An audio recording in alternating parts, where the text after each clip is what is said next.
describe him to me. And Muslims, look at the description of your Rasul.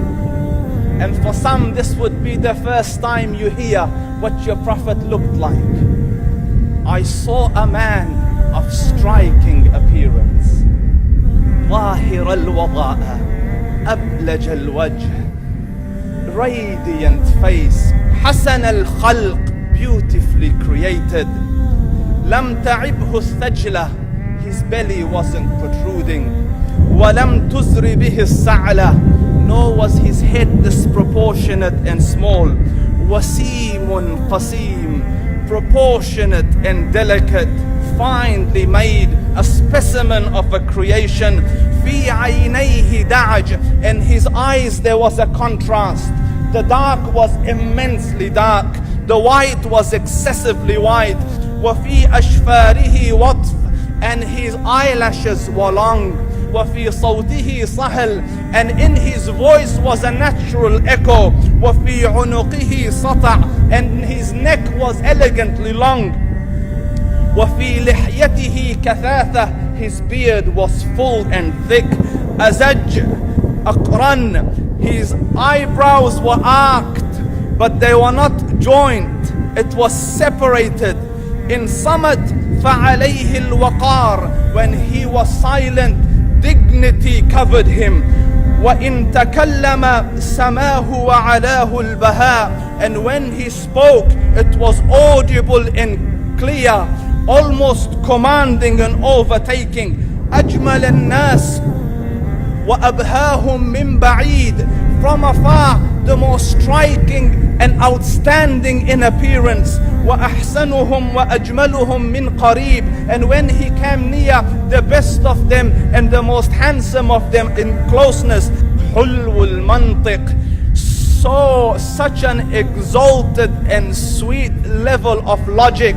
Like when he used to speak, it was so coherently logical, it was smooth and easy to understand. فصل لا نزر ولا هذر, he was to the point, not excessive, nor too short. كأن منطقه خرزات نظم يتحدرن, his logic, his utterances, his words were like jewels coming out of a necklace, calculated, polished, one after the other, it would flow magically. ربعة, he was medium in height. Your eye didn't have to strain to look up at him, nor was it tedious to look down at him. He was a comfortable sight to look at. له رفقاء يحفون به, he had friends, the people that were with him, they were working around him to try to serve and protect him. In قال سمعوا لقوله, when he used to say something, they used to hearken to what he used to say. وإن أمر تبادروا إلى أمره, when he commanded, they used to compete to fulfill the command. This is Muhammad Rasulullah. This is Muhammad Rasulullah. Anas ibn Malik says, he says, I came out one night, it was the full moon night.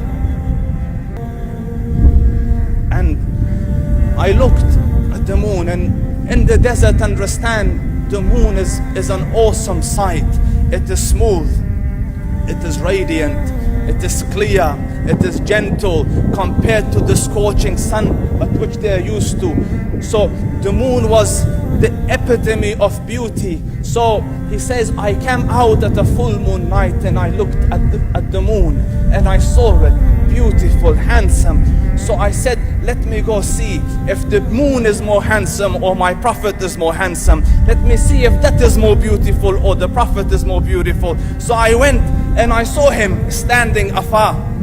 So I looked at his face and I looked at the moon and I looked at his face and I looked at the moon and I looked at his face and I looked at the moon, and he said, Wallahi, he was more handsome than the moon in its entirety. That is just the look of your Rasul. Aisha radiyallahu anha says, I was sewing with the needle, my needle dropped in the dark, I couldn't find it. I said, Ya Rasul, I can't find it. He moved his face close, and I swear, out of the radiance of his face, I found my needle. And the Prophet sallallahu alaihi wasallam, was mind-bogglingly handsome. But his handsomeness was covered with waqar and jalal and hayba. The Sahaba say, when we used to sit at his feet, two feelings conflicting would come on the heart. The first one, you wanted to look at him. You wanted to behold the majesty of his face. And when you wanted to look up, shyness used to overtake you, so you used to look down. Amr ibn al-As says, I sat with him many times, but if you ask me to describe his face, I can't describe it. I wouldn't be able to look up to him ijlalan wa ta'zeeman. I couldn't look up at him. And that is why he didn't have the problems that Yusuf alayhi salam had. Because it was difficult to penetrate the awe and the splendor of the Rasul.